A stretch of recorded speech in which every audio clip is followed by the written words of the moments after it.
राधे राधे दोस्तों, आज हम आपको सुनाएंगे एक बहुत ही अच्छी कहानी। अगर आप हमारे चैनल पर नए हैं तो प्लीज़ हमारे चैनल को लाइक करें, सब्सक्राइब करें और शेयर करें। उत्तर पूर्वी पहाड़ियों के बीच में बसा हुआ एक छोटा सा राज्य था कामरूप, जिसके राजा का नाम अग्रदत्त था और उनकी रानी का नाम था वीरा देवी। दोनों का एक पुत्र था जिसका नाम था वीरदत्त। वीरदत्त बड़ा ही बलशाली व्यक्तित्व का एक नौजवान युवक था। हष्ट-पुष्ट शरीर था उसका। घुड़सवारी, तीरंदाजी, तलवारबाजी आदि सभी युद्ध की कलाओं में वह निपुण था।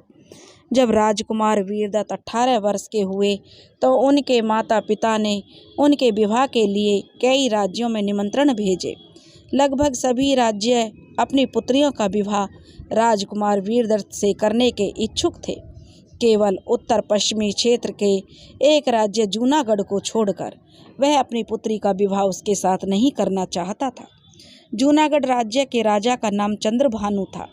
चंद्रभानु ने अपनी पुत्री के विवाह के लिए एक प्रतियोगिता का आयोजन करवाया था। प्रतियोगिता की विशेषता यह थी जिसमें कोई भी भाग ले सकता था, चाहे वह कोई राजा हो या कोई रंक हो, और इसमें कितने ही प्रतियोगी भाग ले सकते थे। यह एक मल्लयुद्ध की प्रतियोगिता थी जिसमें भाग लेने वाले सभी प्रतियोगियों को एक एक करके हर एक प्रतियोगियों से मल्लयुद्ध करते हुए जीत हासिल करनी थी। लेकिन इस प्रतियोगिता की एक शर्त भी थी कि जीत हासिल करने वाला प्रतियोगी यदि अपने किसी एक प्रतिद्वंदी से भी हार जाता है तो वह इस प्रतियोगिता से बाहर हो जाएगा, और यदि ऐसा सभी प्रतियोगियों के साथ होता है तो प्रतियोगिता का परिणाम कोई निश्चित नहीं होगा और प्रतियोगिता नए प्रतियोगियों के बीच इन्हीं शर्तों के साथ फिर से आरंभ हो जाएगी। जब तक विजयी प्रतियोगी नहीं मिल जाता, और साथ में मल्लयुद्ध की कोई समय सीमा भी नहीं रखी गई थी। प्रतियोगिता अनोखी थी और विवाह एक राजकुमारी का था, इसलिए कई युवा इसमें भाग लेने के लिए जूनागढ़ राज्य पहुँचे थे।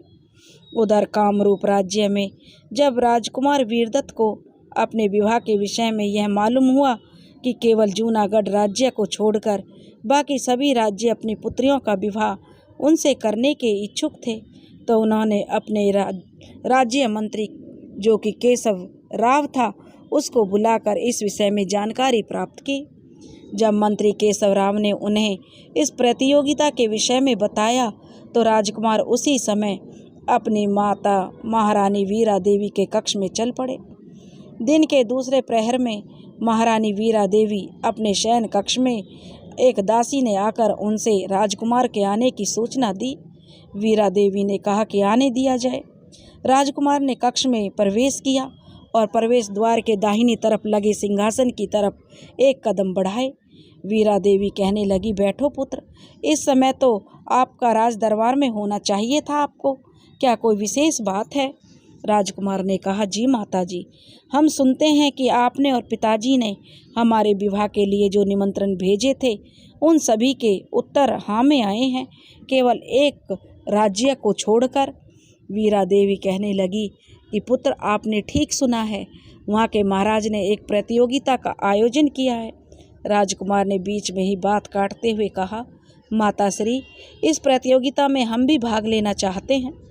महारानी कहने लगी, परंतु पुत्र, अपने सिंहासन से खड़े होकर कुछ सोचते हुए फिर राजकुमार की ओर मुड़ी और बोली, तुम्हारे पिताजी और हमने तुम्हारा विवाह पड़ोसी राज्य सोनितपुर के महाराज शंभुदेव की पुत्री के साथ करने का निश्चय किया है। राजकुमार ने कहा, हम इस प्रतियोगिता में भाग लेने का निश्चय कर चुके हैं माताश्री। वीरा देवी कहने लगी, परंतु पुत्र, यह प्रतियोगिता अत्यंत कठिन है। राजकुमार ने कहा, आपके और पिताजी के आशीर्वाद से हम इस प्रतियोगिता में अवश्य सफल होंगे। वीरा देवी कहने लगी, यदि ऐसा है तो जाने की तैयारी कीजिए, हम सभी अभी अभी आपके पिताश्री से बात करते हैं। राजकुमार ने कहा, जो आज्ञा माताश्री, और फिर राजकुमार कक्ष से बाहर चले गए। महारानी कक्ष में रखे सिंहासन के पीछे झरोके में से एक तरफ लटकी रस्सी खींचती है, जिससे प्रवेश द्वार के ऊपर लटकी घंटियां बजने लगती हैं और एक दासी कमरे में प्रवेश करती है। वीरा देवी कहती है, किसी को भेजकर महाराज को बताया जाए कि हमने उन्हें याद किया है, और दासी वहाँ से चली जाती है। और इस तरह वीरदत्त जो अपने माता पिता की आज्ञा लेकर 3 दिन पश्चात जूनागढ़ के लिए निकल पड़ता है। अपनी आंखों में जीत के सपने लिए हुए इधर जूनागढ़ में राजकुमारी प्रियमवदा के विवाह के समारोह में होने वाली प्रतियोगिता का और विवाह की तैयारी बड़ी धूमधाम से चल रही थी। प्रतियोगिता का आयोजन होने में अब 1 माह से भी कम दिन शेष बचे थे। महल का रंग रोगन, साफ सफाई, मेहमानों और प्रतियोगियों के रहने की व्यवस्था का कार्य चल रहा था। महल के पीछे के हिस्से में मल्ल युद्ध के लिए एक बड़ा सा मैदान और एक बड़ा सा मंच दर्शकों के बैठने के लिए तैयार किया जा रहा था। इन सभी का जो दायित्व निर्वाह जूनागढ़ के महाराज और महारानी और वहाँ के मंत्रियों की निगरानी में हो रहा था। परंतु राजकुमारी प्रियमवदा अपने कक्ष में बैठी न जाने किन विचारों में खोई हुई थी। तभी राजकुमारी की कुछ सहेलियां कक्ष में प्रवेश करती हैं और राजकुमारी प्रियमवदा के साथ परिहास करने लगीं। उनमें से राजकुमारी की एक खास सहेली ईरावती अन्य सहेलियों को वहाँ से हटाते हुए कहती है, चलो मेरी लाडो को तंग ना करो, जाओ और संध्या की पूजा के लिए थाल तैयार करो।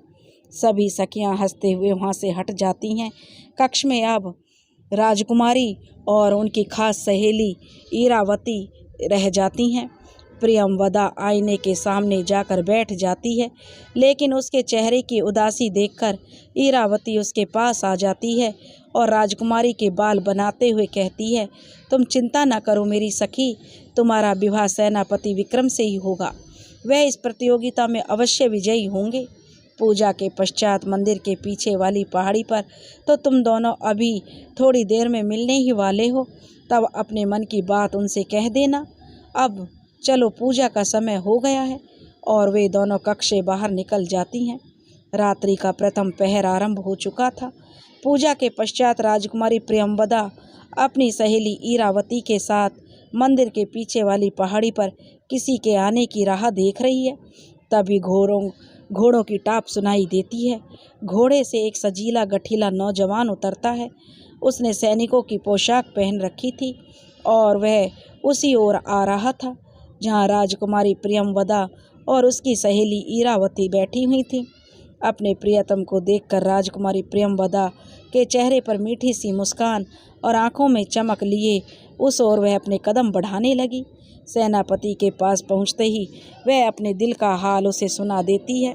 सेनापति विक्रम राजकुमारी को समझाते हुए कहता है, राजकुमारी आप चिंता ना करें, इस प्रतियोगिता को मैं अवश्य जीतूंगा और मेरा विवाह भी आपके साथ ही होगा।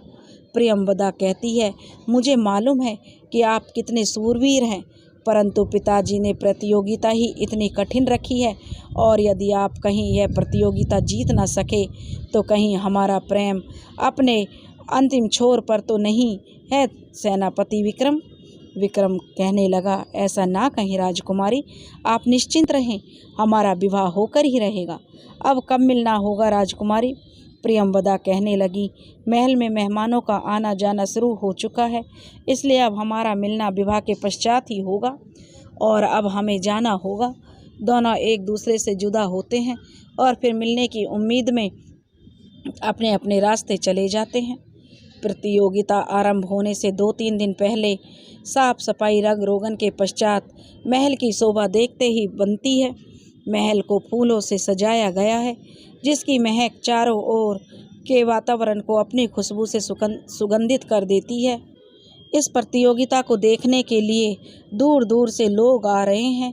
वह प्रतियोगिता में भाग लेने के लिए कई प्रतियोगियों ने अपने नाम दिए, परंतु धीरे धीरे कई प्रतियोगी हारने के डर से अपना नाम वापस लेते गए और इस तरह प्रतियोगिता के दिन मात्र 24 प्रतियोगी मल्ल युद्ध में हिस्सा लेने के लिए रह गए और प्रतियोगिता के दिन भारी तादाद में दर्शक इस प्रतियोगिता को देखने पहुँचे। मंच खचाखच भरा हुआ था। सभी मंत्रीगण पहुँच चुके थे। थोड़ी देर में महाराज चंद्रभानु और उनकी रानी भानुप्रिया अपनी पुत्री प्रियमवदा के साथ प्रतियोगिता देखने पहुँचे। तभी राज्य के महामंत्री करणसेन अपने सिंहासन से खड़े होकर मंच पर सामने आए और प्रतियोगिता के विषय में बताने लगे। करण सेन कहने लगे, इस प्रतियोगिता के 2 दल होंगे, एक आ दल और दूसरा बा दल। तो दोनों दलों में 12-12 प्रतियोगी होंगे।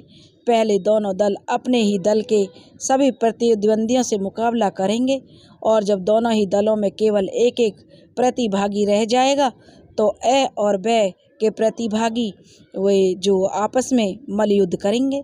यदि वे दोनों उन सभी से जीत हासिल करते हैं तभी उन दोनों का आपस में द्वंद्व होगा और उन दोनों में से जिसे भी विजय प्राप्त होगी उसी के साथ राजकुमारी प्रियंवदा का विवाह होगा।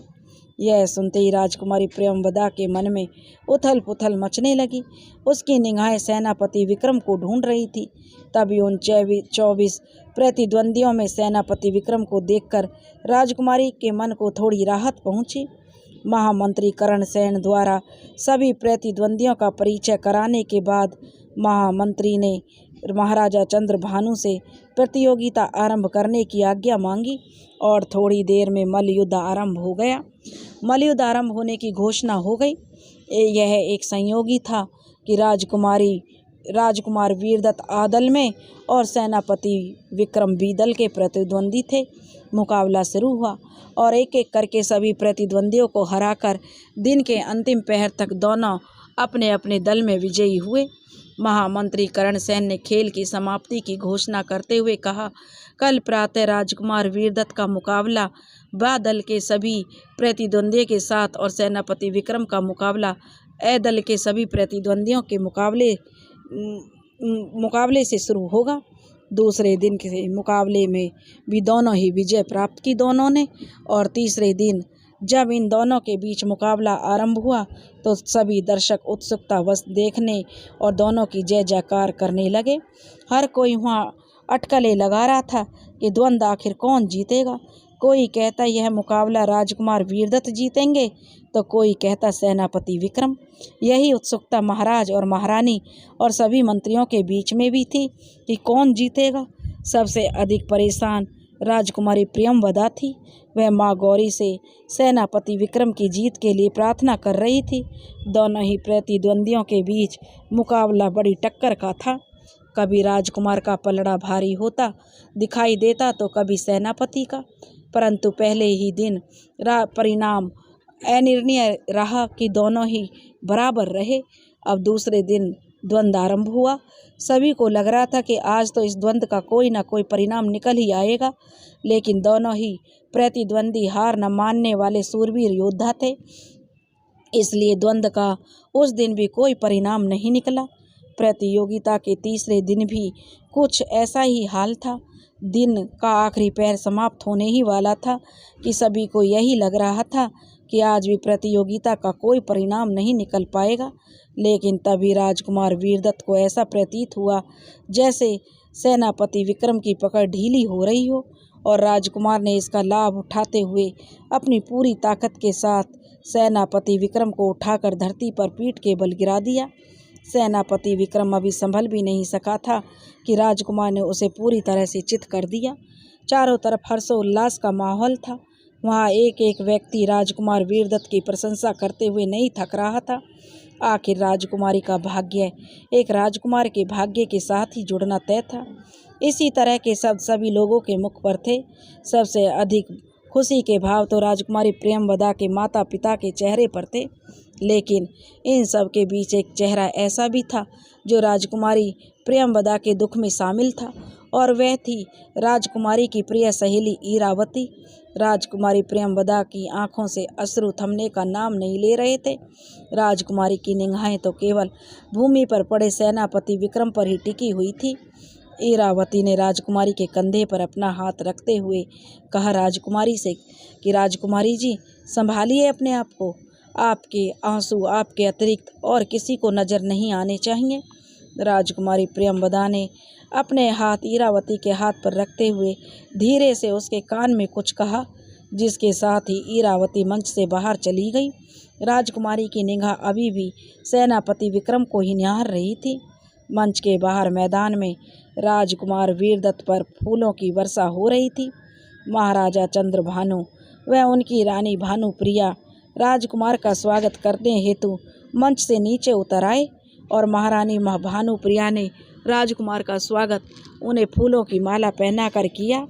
इन सब के बीच 2 सैनिक घायल सेनापति को उठाकर महल के चिकित्सालय गृह में ले गए और राजवैद्य उनका जो चिकित्सा करने लगे। राजकुमारी प्रियंवदा को इरावती व बाकी सहेलियां उनके कक्ष में ले गईं। अगले दिन प्रातः विवाह का मंडप सजाया गया। राजकुमारी प्रियंवदा ने माँ गौरी से पूजा करके जो अपने नए जीवन की शुरुआत के लिए आशीर्वाद मांगा और फिर रात्रि को विधिवत रूप से दोनों का विवाह संपन्न हो गया। इस तरह प्रियंवदा और वीरदत्त का जो विवाह हो गया और दोनों एक सूत्र में बंध गए। राजकुमारी प्रियंवदा एक नए बंधन में बंधकर सभी बंधनों को वहीं छोड़कर अपने पति राजकुमार वीरदत्त के साथ नए जीवन की शुरुआत करते हुए अगले दिन अपने ससुराल के लिए चल दी। दोस्तों, इस तरीके से राजकुमार ने स्वयंवर को जीत लिया और राजकुमारी से उसका विवाह हो गया और अब वे अपने पति पत्नी हो गए और दोनों अपनी ज़िंदगी खुशी से बिताने लगे। अगर आपको हमारी कहानी पसंद आई हो तो प्लीज़ हमारे चैनल को लाइक करें, सब्सक्राइब करें और शेयर करें। राधे राधे।